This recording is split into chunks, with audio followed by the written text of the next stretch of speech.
how to buy Spotify Premium on iPhone. Hey everyone, welcome back to our channel. In today's video, I will guide you on how you can buy Spotify Premium on iPhone, so make sure to watch the video till the end.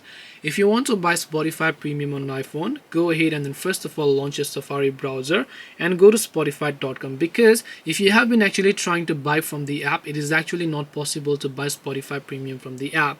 Now when you go to spotify.com, log into the account on which you want to get premium, and you might get this type of pop-up that says get premium that you can find over here. But in case you don't find it for some reason, then you can also tap the gear icon from here, and then right here you'll find this option here known as premium. So when you tap this premium option, you'll be taken to this page here where you should be able to see a list of other details as well. So you can tap the get premium option depending upon the plan that you want here, and then make sure to enter your PayPal account or maybe a credit or debit card, which I'm assuming most of you are going to do. Once you do that, just make sure to enter your card details and then tap the buy now option to buy it successfully. This way you'll be able to buy Spotify Premium in iPhone. Hope this video was very helpful to you guys. If it did help you, make sure to leave a like and subscribe to our channel. If you have got any questions, feel free to leave them down. Thank you for watching and see you in the next video.